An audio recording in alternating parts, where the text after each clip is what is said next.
Ken can't tell the difference.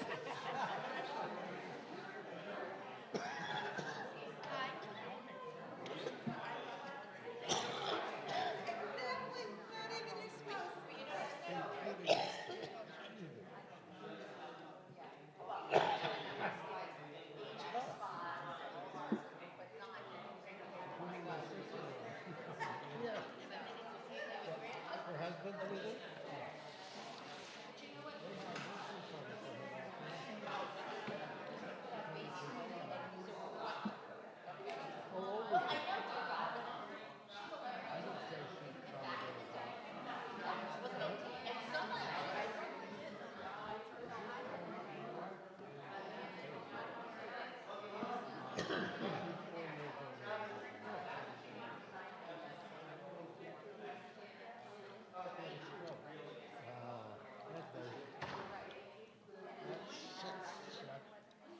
Set you back.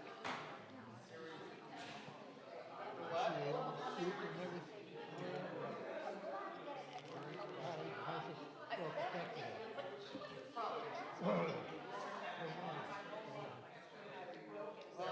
Marsha got a friend, but she ended up deaf in 1 ear.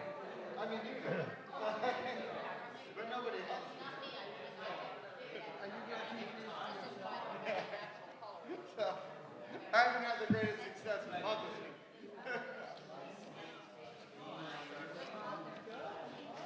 Forward it online. Get signed. Exactly. Well, I have with the one I did on the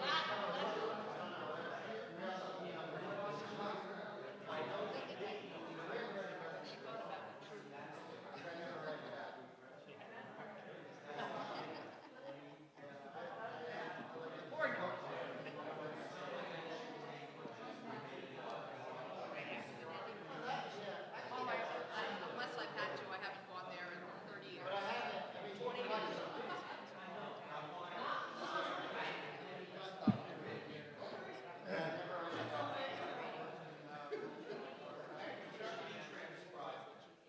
there's an app that will do that. There has never really been demand. But I agree with you. I agree with you. Everything I say should be written. Should be read by everyone. Oh, right. I've been saying that for years. What? I said, excuse me, Mr. Gandhi. You look like you have something to say. Yes. What? Have you heard anything about About what?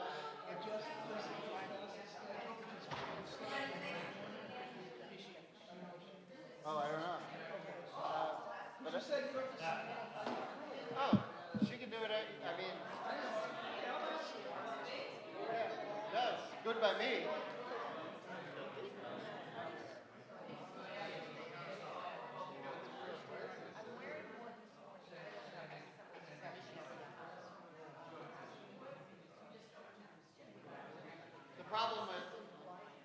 The problem with her is that she also works for the school, so I don't know what her schedule over there is. But as far as I'm concerned, it's great.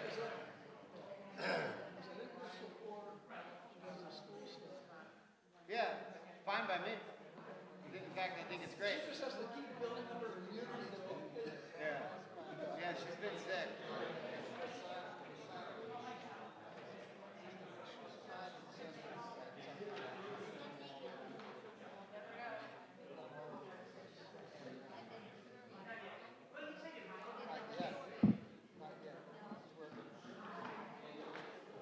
Still seeing your physical therapist? No. You're done. Okay. Did she fix it? Shabbos. Shabbos.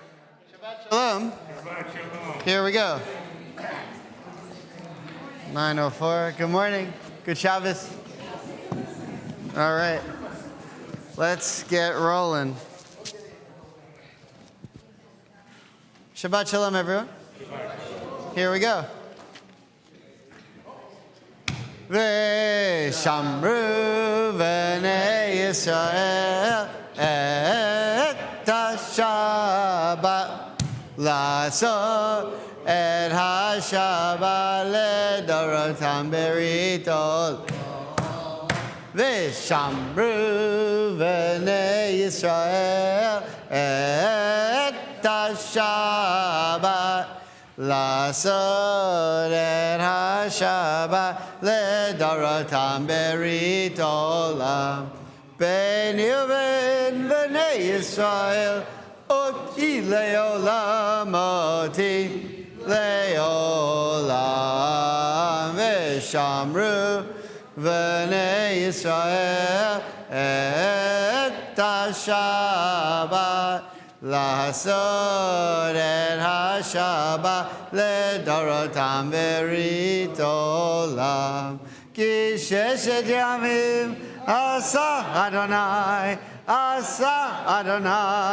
et ha-shamayim v'et ha'aretz v'shamru v'nei Yisrael et ha-Shabbat Lasod et ha-Shabbat ledorotam berit olam. Uvayom ha'shvi Shabbat vayinafa. Just testing you. Shabbat vayinafash v'shamru v'nei Yisrael et ha-Shabbat Lasod et ha-Shabbat ledorotam berit olam. Baruch atah Adonai Eloheinu melech haolam borei peri hagafen. Amen. L'chaim. Okay. And our blessing for Torah study. Baruch atah Adonai Eloheinu melech haolam asher kishanu b'mitzvosav v'tzivanu la'asok b'divrei Torah. Amen. Good Shabbos, everyone. We are up to the third Torah portion in the book of Genesis called Lech Lecha, one of the very most exciting and best Torah portions. Everyone should hopefully have a sheet. There should be plenty to go around. If not, they're in the back there. So check those out. If you're at home, they should be where they always are, tbam.org/worksheet. And today, well, if you were here last night and you heard what I said, then you should be struck by the pertinence of this week's Torah portion, just like last week's Torah portion, as they mirror current events, which means to say that last week in the Torah portion of Noah, we had the one word that is used to explain why God destroyed the world, with the exception of Noah and his family and the animals who were inside the ark, and that word was Hamas. This week, immediately following that, we have the Torah portion of Lech Lecha, in which Sarah is abducted to Gaza. Now think about it. That's what happens this week's Torah portion. Sarah's abducted twice, actually. And the second time to Gerar, which is the western Negev, which is, the border of where the Gaza Strip is today.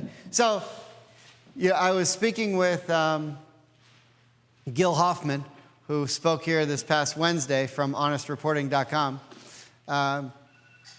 If you haven't been following who's been coming to the Hub, it's only the greatest speakers in the world. Right. Oh, the director of Honest Reporting, come on. One of the things that I told him that about this week's Torah portion. He's an Orthodox Jew, so he knows some Torah. He couldn't eat our salad. He had to get matzo ball soup from Milam's. So he's, so that's like an indication that he's Jewish, and that maybe he knows some Torah. So I tell him that. I said, this is the Torah portion of Sarah being taken as a hostage into Gaza. And he said, wow, that's amazing. And then he told me, there was you may remember, I don't remember how many years ago it was, but one of the most terrible tragedies in the history of Israel, of the Israeli army, was when two helicopters full of Israeli soldiers crashed into each other and they were all killed. I forget how many, but it was a huge number of Israeli soldiers that were killed in this accident. And where in Israel the helicopters fell was this place called Shar Yeshuv in the Golan. I've been there. If you go there, there's a huge memorial to them there. And in the Haftarah that week, the Haftarah of the week that happened, that area where the helicopters crashed into each other mentions the name the place Shar Yeshuv, and talks about two things coming together in a negative way. And also the Haftarah, the week that Gilad Shalit was taken, the Haftarah mentioned a guy named Gilad. So it is incredible stuff. And now we see this week that this is the Torah portion of Sarah being taken hostage. So the first time it happens, as I was talking about last night, and presumably most of you haven't heard it, but you can. It's available. You can watch it online. But one of the things that we looked at was, when Sarah was taken hostage, Abraham, we know, did not inherit the land of Israel. Because God says to Abraham, your son will inherit the land of Israel. And the inheritor of Israel was not the first generation, Abraham and Sarah, it was Isaac and Rebekah. And Isaac, his whole life, never leaves the land of Israel. So when Abraham goes south because of the famine, and Sarah is surrounded by the troops, and Abraham says, well, tell them you're my sister. We're going to look at this in a minute. And sometimes we, castigate Abraham for doing that. How could you not have, all you care about is yourself? Say you're my sister so they don't kill me. What about her? But you have to ask the question, when they're surrounded by Pharaoh's troops, and Abraham has no home. He doesn't own the land. He has no army behind him. He has no ambassador to call. There's nobody that represents him. He has no friends. He has no family. And he's surrounded by Pharaoh's troops. And Sarah's the most beautiful woman in the world, and they're going to take her because that's what Pharaoh's troops do. And Abraham says, tell him you're my sister. You have to ask the question, well, what do you want him to do? What could he have done? Fought off the whole Egyptian army? So what he does is he says, well, say you're my sister so they don't kill me, and then there's one thing left that I can do. I can pray for you. And he does, and it works. But he has nowhere else to go. On the other hand, when there's a famine for Isaac and Rebekah, which we'll see, this is Genesis chapter 26, we'll see in a few weeks. So there's a famine, and Isaac goes down to Egypt. And right when he gets to the border, in fact, right where he gets to Gerar, which is basically the Western Negev, the Gaza Strip. By the way, in Israel now, they don't call the West Bank the West Bank. You know what they call it? Judea and Samaria. And the area where the Jews lived around the Gaza Strip, they called the Gaza envelope, which in Hebrew is Otef Aza. They're not calling it that anymore. They've now changed it to the Western Negev. Because the Gaza envelope makes it look like, there's connotations there. You have to understand, these kibbutzim that were destroyed by Hamas, they've been there since the 20s. They preceded the Palestinians there. It's Jewish land. It's the Western Negev. Okay, anyway, when Isaac gets down there to the border, he says, God comes to him and says, this is Genesis 26, verse 2. God appears to him and says, you can't go to Egypt. And I said, what are you talking about? There's a famine. This is what we do when there's a famine. Isaac and Rebekah, my father and mother, they went to Egypt because there's no food here. There's food in Egypt because they have the Nile River. So they can plant some crops. So they have some food. God says, no. The land didn't protect Abraham because it wasn't his. But it is yours. So the land will protect you. So stay there. So Isaac says, okay, turns around, and the food starts growing. Even during the famine, because the land will protect him because the land was in Jewish hands. And so last night I made the point that before 1948, the land didn't protect us. But after 1948, once we've rightly inherited it again, it does protect us. And now it is. So, okay. Anyway, you should go back and watch what I said last night. Obviously, it was brilliant. I mean, I don't have to tell you. All right. Yeah, like 2 people clapped. Look, was it the thunderous ovation I'm used to? No. But that's all right. Hardly anyone was there. Okay. No, actually, it was pretty good. It was actually pretty good. It's pretty good. All right, let's get into it. I want to focus on today. Now, you're going to be amazed. What we're going to do today is going to knock your socks off. This is going to be really cool. So I know what you're thinking. We know it always is, but no, this is going to be really interesting. So you're going to have to bear with me till 10 o'clock, but when we get there, it should be worth your wait. So let's begin now. Lech Lecha, Genesis 12, verse 10. And when I say verse 10, it's because I want to start when we learn that there's a famine in the land, and Abraham and Sarah have to leave the land of Israel because it won't protect them, and there's no food for them, and they head down to Egypt. So that's where we are, Norman, if you don't mind, verse 10. Chapter 12, verse 10, Genesis. Here we go. There was a famine in the land, and because the famine in the land was severe, Avram went down to stay in Egypt. When he had almost reached Egypt, he said to his wife Sarai, "Look now, I know what a beautiful woman you are. So when the Egyptians see you and say, 'This is his wife,' they may kill me, but you they shall keep alive. Please say then that you are my sister, so that on your account it may go well for me, and that my life may be spared because of you." Okay, so let's dissect this a little bit. Now, I love verse 11. This is not something you'd ever want to say to your wife, right?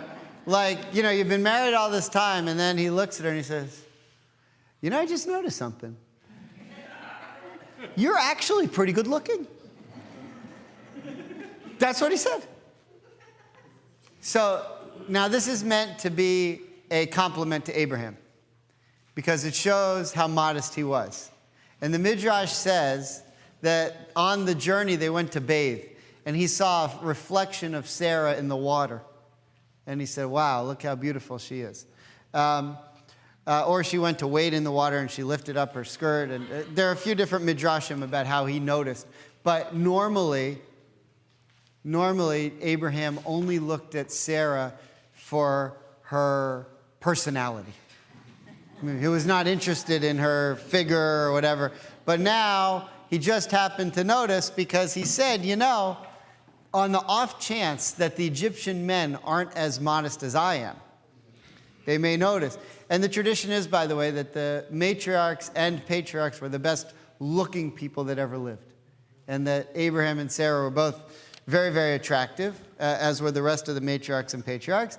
And so he knew now, when we go down to Egypt, this could be a problem. And he was right. Because the first thing that happens is Pharaoh's troops are stationed at the border, keeping an eye out for beautiful women that they could bring to Pharaoh, and he'll reward them for it. Okay, so he was right. Now, that's what happens in verse 11. We come to verse 12. They're going to say, now, actually, if you look in the Hammurabi Code, I'm sure most of you brushed up on that before we, but if you look in the Hammurabi Code, it talks about these were the laws of the land. That if a king of a nation saw a woman who was married, he could take out the husband and requisition the woman. But if they're a brother, there's no reason to. So it appears that in the ancient Near East, this is the way that things went. And I think if you look all throughout the Middle Ages, the kings of England and God knows where, also, if they saw a woman that they wanted, it's good to be the king, right? That's how they viewed it. Now, So there is what I'm saying is there is what we call extant biblical proof. That's a word I probably haven't used since rabbinic school, but a source that's outside of the Bible, the Hammurabi Code or whatever, that tells us that this is some of the type of behavior that was going on and is consistent with what we see here in the Torah. So he says, verse 13, tell them you're my sister so they won't kill me. But also, what's Sarah's reaction to that? Now, the first reaction is, wait a minute. But also Sarah knows the power. One other thing you have to pay attention to. If you look throughout the Bible, whenever a prophet makes a prayer, it always comes true. Whenever a prophet prays for something, it always happens.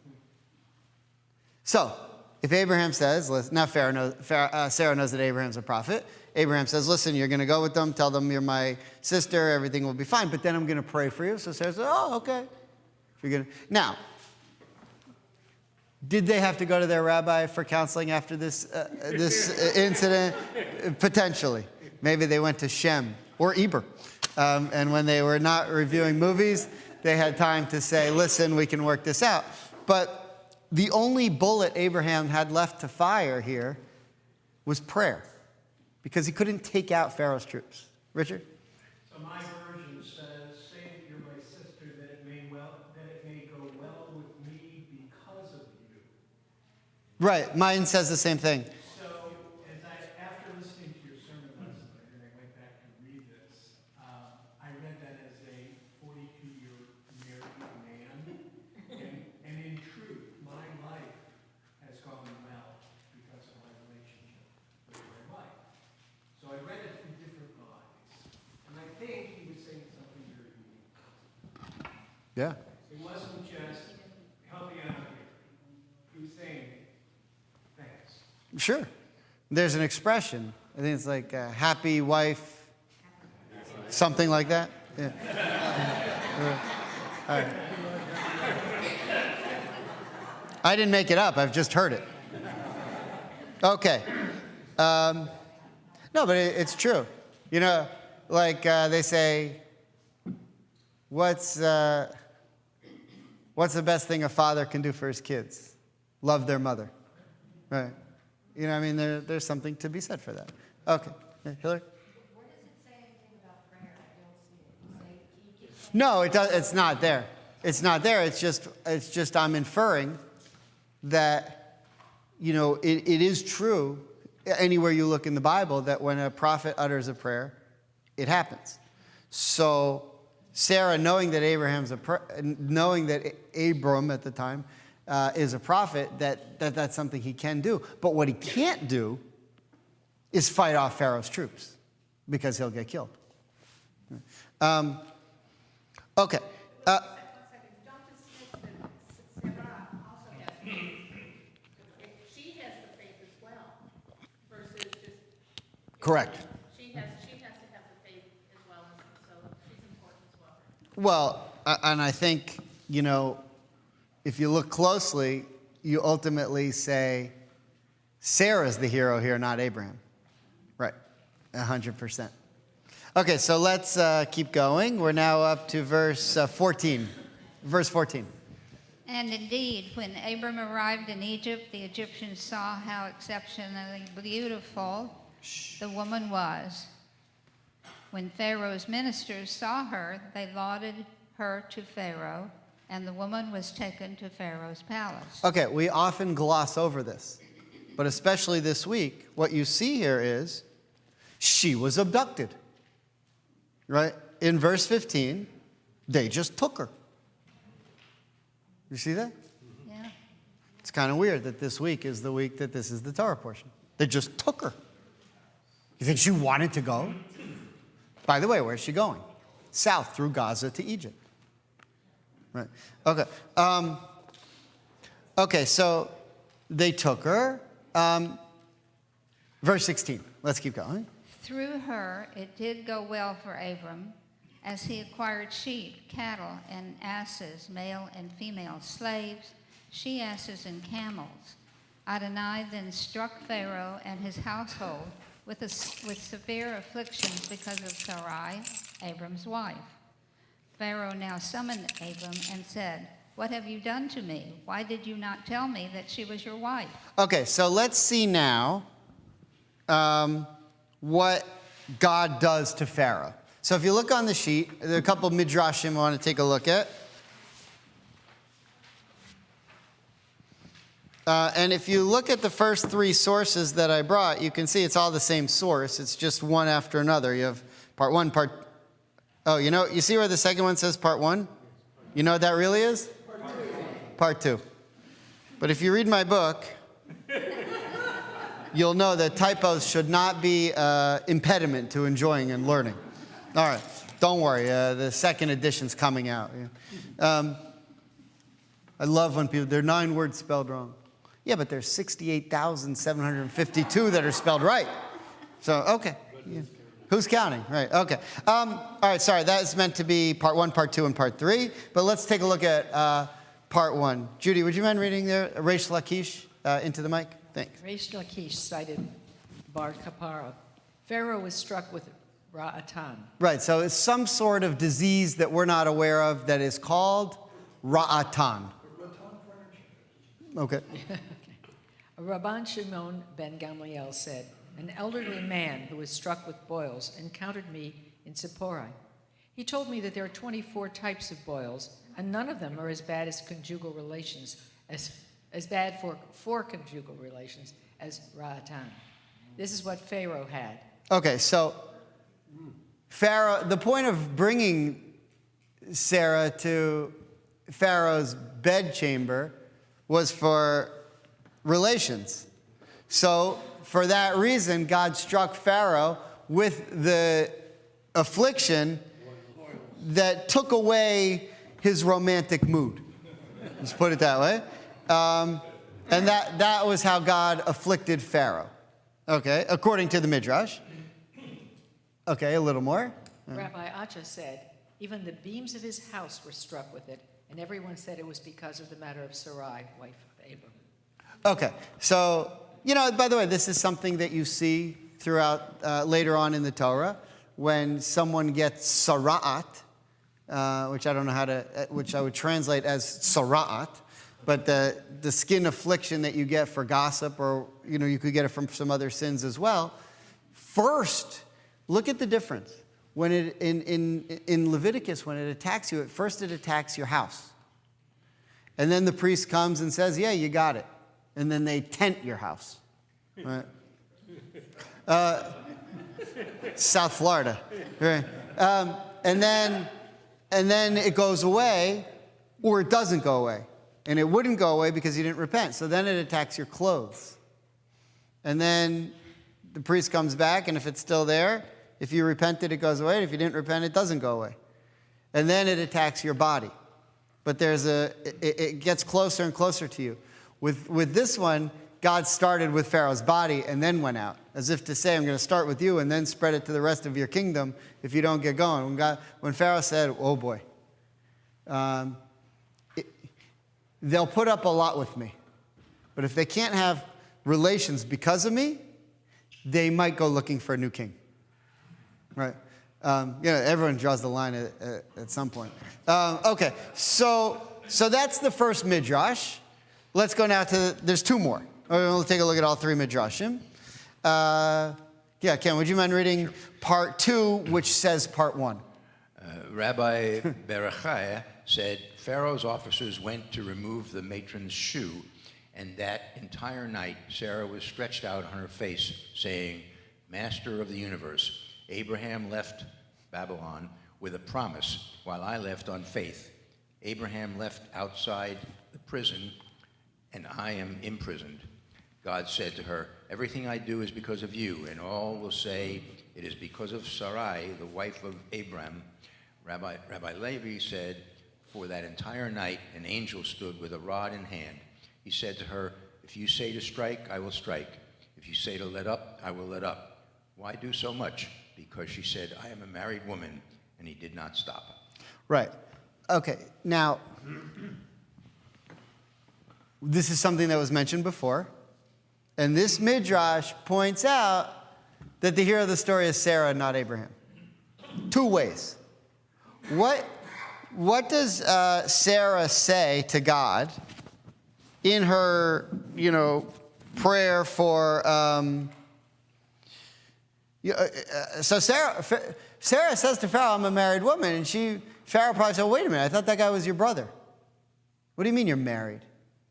So God put an angel there, and he said to Pharaoh, the angel was holding a sword. He said, "If you move against her, this angel is going to move against you." And Pharaoh said, between this and the boils, who needs it? But Sarah makes 2 points that show her superiority to Abraham. What are they? She took it on faith. Took what on faith? Yes, you're on the right track. She took it on faith. What did she take on faith? That she would be okay. What's the name of the Torah portion? Lecha. What's lecha? Lech is go. Lecha is you, singular masculine. You, Abraham, go. You get up from Babylonia where you live, cross over, become an Ivri. Ivri means to cross over, the Hebrew, the one who crossed over. Cross over the Euphrates, end up in the land of Israel. Okay. You. God spoke to him. So then Abraham comes and says, "Sarah, we're out of here."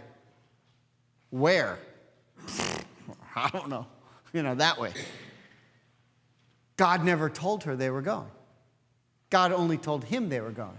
So Abraham had a direct prophecy that they were leaving. Sarah took it on faith. Abraham said, "Of course I know it's the right thing to do. I heard it from God." Sarah said, "I never heard that. But if you say that, then fine. If God wants us to do that, I trust it." So she says, look what it says. Abraham left with a promise. Left where? Babylon. Where I left on faith. And now I'm here in prison. Abraham's out playing golf with Pharaoh's friends, and I'm, counting his sheep, and I'm here with the guy with the boils. Right? So this midrash is pointing out that Sarah wasn't really saved on Abraham's, how do you say it? Because of him. On account, right. It's such a hard word. On Abraham's account. She's saved on her own account. That's what the midrash is trying to say. Yeah. I'm looking at line 19 in the translation that I have. It suggests that Pharaoh took her as my wife. I don't know what the Hebrew, I don't know how the Hebrew translates. But I think that it looks like there's time, and time passes here. Abraham acquires sheep and oxen and asses and whatever. Sarah's been locked up with Pharaoh for quite a while. And it does suggest, at least in my translation, that Pharaoh did take advantage of the fact that she was with him. And so I'm What? not sure where this Where do you get that? Well, 19 here says, "Why did you say she is my sister? So I took her as my wife." I don't know what the Hebrew Oh. says. Yeah, no. Okay. What, Lama amarta achoti. Why did you say she's my sister? Why did you say she is my sister? Ve'akachota. And when you said that I could take her, li leisha, for me, to have relations with me. Va'ata. And now, hine ishtecha. Now I'm finding out that she's your wife. Kach velech. Take and go. But it's interesting. So, she never took advantage of her. We see from the Midrash what the rabbis think happened was that the boils came and the angel was there. And yes, he took her into his room, but he never actually was able to have relations. God would never have allowed that to happen. But here's... But why would Pharaoh have given him so much stuff? Because it's a family. It's like a nice thing to do. And that was...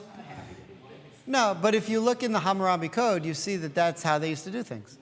They would, it's like a fair deal. I'm going to rape your wife and you'll get a sheep, I think, if I'm not mistaken, that Judy's problem with that sentence is took her as his wife, and the Hebrew is le, ishto, could be for my wife.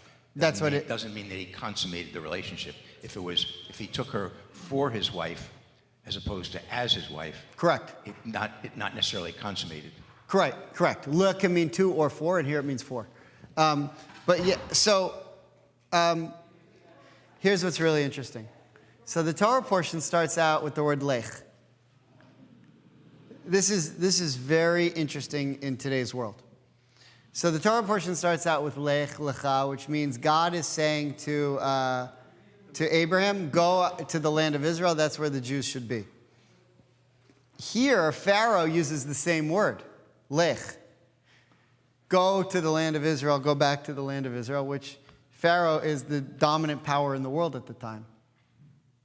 It's as if the powers of the world are also saying, you Jews go back to the land of Israel. So we know that Israel's our homeland, but when did it become our homeland again, officially? When the United Nations said, this little strip of land and this uninhabitable desert will be for the Jews, and the Arabs can have all the good part. And then the Arabs said, no, we want it all, we're going to kill you. Okay, I don't want to get into that. That's a different class. But Pharaoh says the same word as God, telling Abraham that your people go back to the land of Israel. It's very interesting. Richard? Further for Judy, there was a parallel in my mind between Pharaoh giving the promise stuff. Yeah. With Pharaoh giving Joseph's family land in Goshen and everything to all of these gifts to live their lives out there, purely because Joseph. Okay, very nice.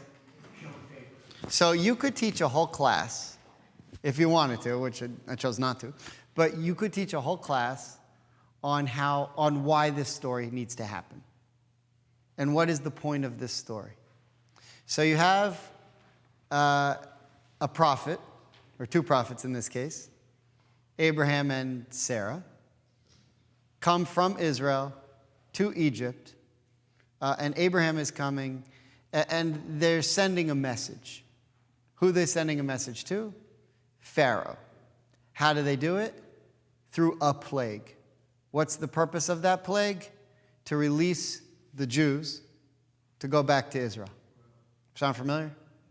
This is a paradigm. They're setting up the paradigm of what's going to happen. There's a lot of, I could show you a million different similarities, but this is setting up everything that's going to happen later. Carol? Can we pass her a mic? Mike. And then, after this comment, I've prepared some things that we can talk about. If in the beginning, Pharaoh did know that this is Abraham's wife, what would he have done? Wouldn't he get rid of Abraham? Abraham certainly thought so. Yeah, sure. But now that God intervened and pointed out that this is this man's wife, you're to return her to him. That's the right thing. Now he comes to Abraham and said, "Oh, why didn't you tell me it was your wife?" Look, you guys are so frum.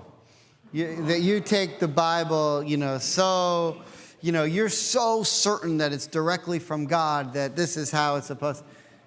I can't believe I'm defending JEPD to you guys. Usually I'm denigrating it.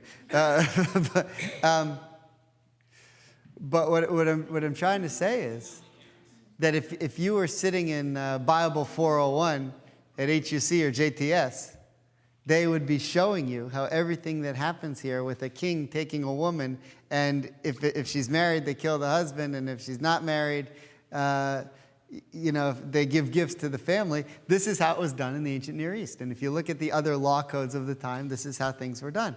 By the way, King David falls prey to this. King David says, she's a beautiful woman. Send him to the front. Right. Now, that was a little more strategic than if I were David, I would have just given him some sheep, called it a day. They maybe would have got to build the temple. But, all right. Probably not. Interesting points, though. Other questions? No? Okay.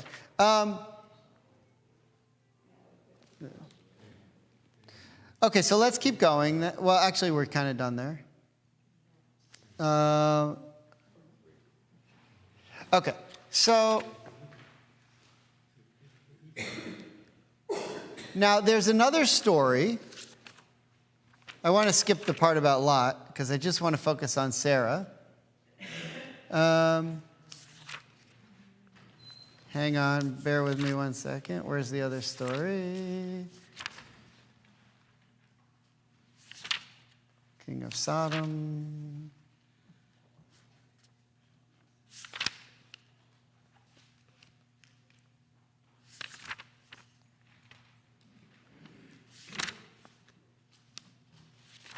Where is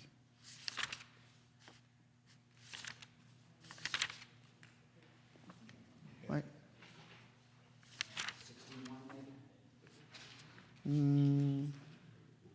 Hang on.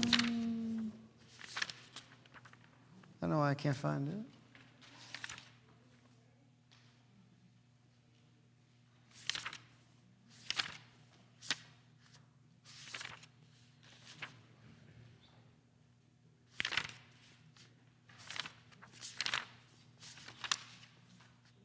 All right, doesn't matter. Maybe I'll Google it. Okay, so I'm just looking for the story about Abimelech. 20.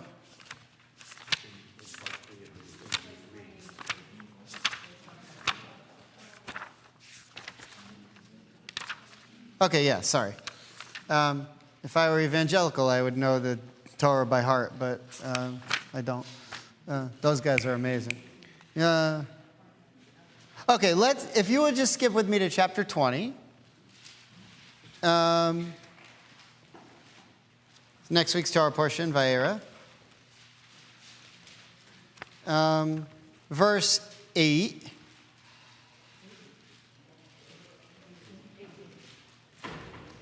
I just want to start with the beginning of Avimelech's story.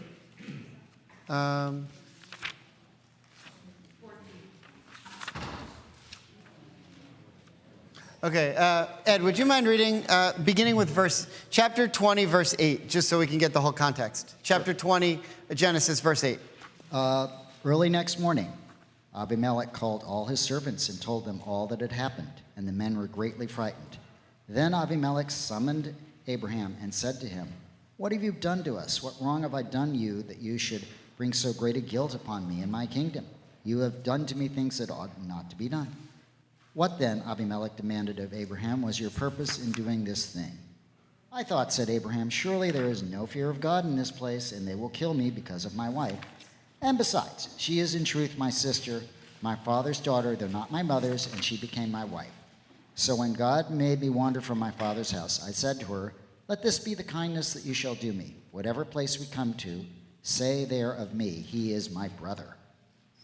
Abimelech took sheep and oxen and male and female slaves and gave them to Abraham, and he restored his wife Sarah to him. And Abimelech said, 'Here my land is before you. Settle wherever you please.' And to Sarah he said, 'I herewith give your brother 1,000 pieces of silver. This will serve you as vindication before all who are with you, and you are cleared before everyone.'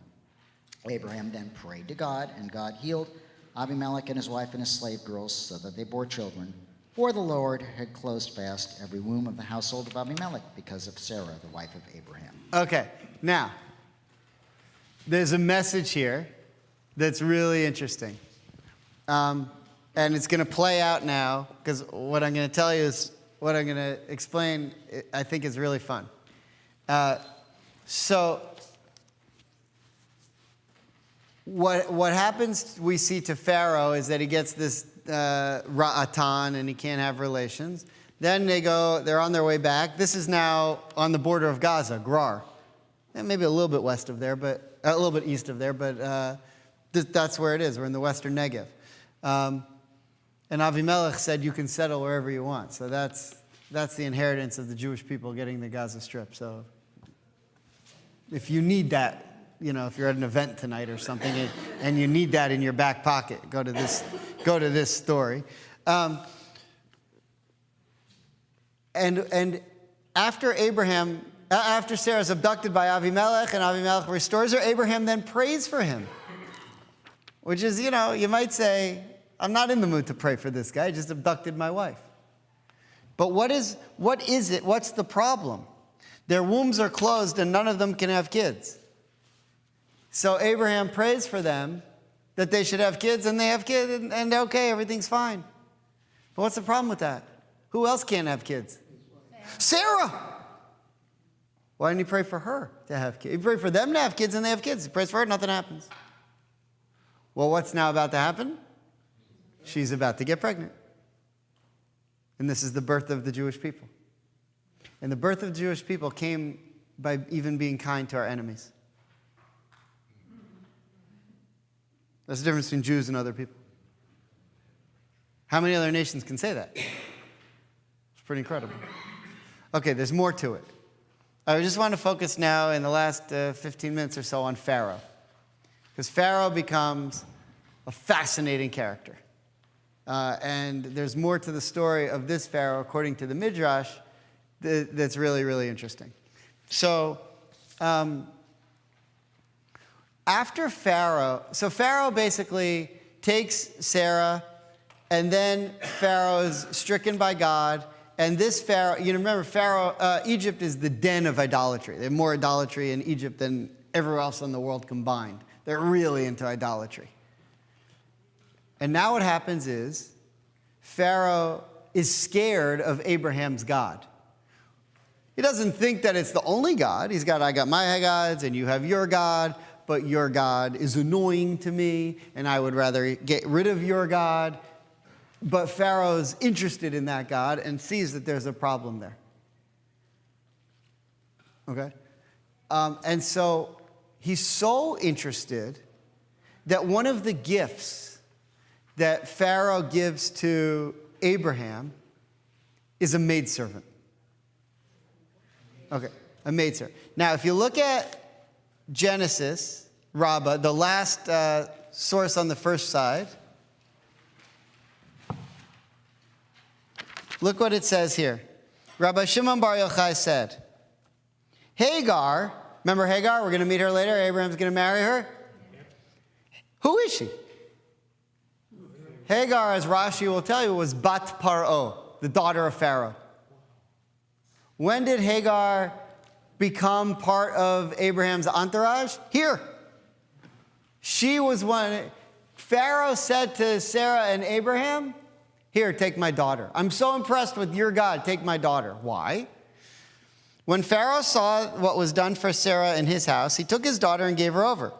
He said, better for my daughter to be a maid in this house than a matron in another house. Thus it is said, and she had an Egyptian slave, and her name was Hagar. Now, Hagar, what the Midrash is doing, this is a play on words of the Aramaic. Because ha-agrech in Aramaic means, here is your reward. Abimelech, too, when he saw the miracles performed for Sarah in his house, he took his daughter and he gave her over. And he said, okay, so they're all giving their daughters, because what Pharaoh said is, if you really want to know spirituality, go be an apprentice to Sarah. So Hagar goes out, she becomes an apprentice to Sarah. Now, later on, what happens is she's an apprentice to Sarah, but then she gets pregnant first. And when she gets pregnant first, she sees herself as Sarah's equal. And that's when Sarah says, if you think you're as equal to me, then go and leave. And that's when Sarah in the Torah says, go and take your son and get out of here. Because Hagar has felt now that she's achieved. So God comes to Hagar and says, who do you think you are? You think you're as a spiritual Sarah? Go back. And Hagar goes back. And eventually at the end after Sarah dies, Hagar, according to Rashi, Hagar's name is changed to Keturah, which means crown, because she's from a royal line, and she remarries Abraham. And they have more kids after Sarah dies. That's in the Torah. That's not in the Midrash. That's in the Torah. Okay, but the idea is, and Rashi and everyone understands, that Hagar was from the line of Pharaoh, was his daughter. She was Egyptian royalty, and Pharaoh was so impressed with Abraham and Sarah that he said, take my daughter. Now, again, we mentioned before that all of this is foreshadowing to what happens later. So there's a midrash that I didn't bring because I only had it in Hebrew, but it comes from a a midrashic compilation called the Yalkut Shimoni. And if you're dying to see it, it's Exodus number 176. If you want to go on Safari and read it in Hebrew, have at it. Yalkut Shimoni, Exodus 176. And there in the Midrash, there's some very interesting things about not this Pharaoh, but another Pharaoh. So if everything in Genesis, there's a saying in Judaism, we've said it before, Maisa Ava, Simon Lebanim. Things that happened to the forefathers, Maisa Ava, things that happened to the forefathers, Simon Lebanim. They're a paradigm for everything that happens in the rest of the Torah and the Jewish people, period. So we're setting up now the story that's going to happen in Egypt in the book of Exodus and everything that sets up going forward. You can't have Judaism without Yetziat Mitzrayim and Mount Sinai and going to Israel. Those three miracles, right? The taking the Jews out of Egypt, the giving the Torah at Mount Sinai, and the entrance of the Jewish people into Egypt. Those are the main three miracles of the Torah. Okay? There's others, but those are the main three. So now we've set up this paradigm, and we ask ourselves, well, what do we learn about this Pharaoh that sets us up for the next Pharaoh, or pharaohs, the two that Moses deal with? So what we see is they're willing to take Jews as slaves. What we also see is they're susceptible to plagues. And what we also see is that they could be convinced to let the Jews go. But only by God. Right? Why do I say that? Because it's here that God sends the plague, that Pharaoh says, oh my gosh, look at your God is so powerful, go, even take my daughter, just go. And later on, Pharaoh says, no, you can't go, you can't go, you can't go. But the Jews never fight. There's no war between the Jews and Egypt. It's all between God and Egypt. The plagues are brought on by God. It's a divine war. Okay, so now the Midrash says something fascinating. All our lives we've been led to believe that Mi Chamocha was said by who? No? Nachshon. Nachshon jumps into the water, and the water won't split till someone jumps in, so Nachshon jumps in, and he says, Mi Chamocha be'elim Hashem, and then he says it again, but this time he doesn't say Mi Chamocha, he says Mi Kamocha. Why? Because at that point the water was in his mouth, and he went to say Cha, and it came out because the water was choking him, and then he said it, and then the water split. And he said, really, God? You couldn't have just split it? I mean, you needed that? Okay. That's in the Midrash. That part's in the... Okay. So that's the Midrash of what we've always learned, Mi Chamocha. But there's another Midrash of when it was actually said. So I remember this story growing up in a Chabad day school. And I hadn't really thought about it since, and I hadn't looked at the source since until yesterday. So there's another...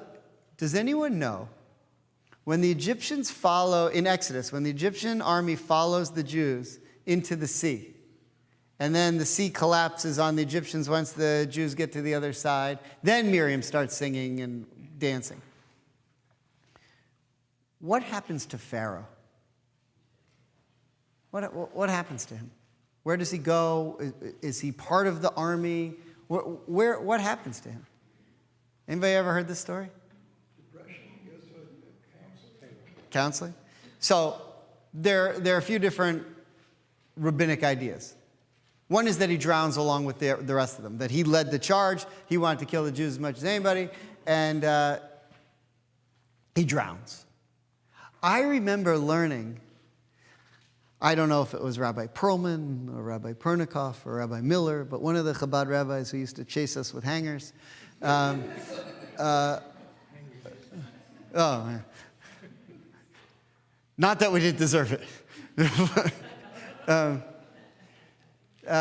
But one of them told us that what happened was that Pharaoh was was caught in the whirlwind of the waters collapsing on the Egyptians, but that a miracle happened and God took Pharaoh and threw him out to the other side. And that he survived so that he could go and tell the rest of the world who God really is. That was the story that I learned in third grade. And I still remembered it. So, yesterday I said, does that really exist? So I looked it up in the Midrash, and here's what it says. It says that this is a different idea, that it wasn't Nachshon who jumped in the water and said, Mi chamocha. When the Jews got to the other side, and they were safe, and they saw the Egyptians drowning, at that point they said, the Jews together, I don't know if it was all of them, 6 of them, they said, Mi chamocha. Who's like you among the gods? And at the same time, on the other side of the river, or the other side of the sea where Pharaoh was thrown, he also said the same thing. Who else could do this? Mi chamocha. And so the first Mi chamocha is the Jews who said it. The second one is Pharaoh who said, oh my God. You know, the frogs didn't convince me. The boils didn't convince me. But this thing you did with the sea? Not bad. Right, now I'm convinced.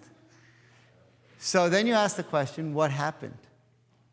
And actually, if you look in history, you see that around this time period, the reign of the pharaohs ended. And the kings of Egypt were no longer called Pharaoh. At roughly, historically, they can prove that, Egyptologists, which is more proof of, at this point, something happened, something cataclysmic happened to the Egyptian line of pharaohs, and they became something else, and they weren't a superpower anymore, and it's very interesting. But here's what the Midrash says. This is what I thought was amazing. So the Midrash there in the Yalkut Shimoni, I didn't bring it with me, but what it says is, Pharaoh leaves Egypt and wanders, and he's not the Pharaoh anymore. And he ends up, after all his wandering, in Assyria. Syria, where it is today, which is called Assyria. And he ends up there. And they're so impressed with him and his leadership skills that they elevate him to become king. And now, the Pharaoh who knew Moses is the king of Assyria. And he lives a long time, and he stays there for a while.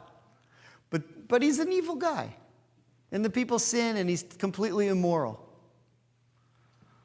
One day, a prophet comes and says to all the people there, I'm a Jew. I represent the God of Israel. And you guys are so terrible that if you don't repent, God's going to destroy you all. And all of a sudden, this Pharaoh remembers the God of Israel. Oy. I remember this guy. He's no joke. And he says to his people,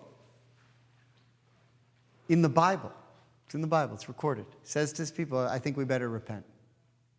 People don't want to. So he starts tearing his clothes up, and he says, we're going to repent. And who's the prophet who came to him? Jonah. And if you look at Jonah chapter 3, verse 6, it says, the king of Nineveh, the king of all these horrible people, who they're so bad that God wants to destroy them. When he hears king of Israel, he says, oh, come on. Again? He says, this time we're repenting. And they do. For a little while. But this Pharaoh becomes the king of Nineveh, who Jonah deals with and convinces to confess. So now we look at the story of Avimelech, and we understand. We look at what Avimelech said. Abraham was willing to pray for them. Why was Abraham better than Jonah? Because Jonah said, "I don't want to go there," and it was only after God made him live inside a fish for 3 days that he said, "Now, live inside a fish. Living inside a fish. If you've ever been on a cruise and you had what's called an inside room, you don't know if it could be 2 a.m., it could be noon. You don't have a clue. There's no way to know what time it is in an inside room. This is Jonah. So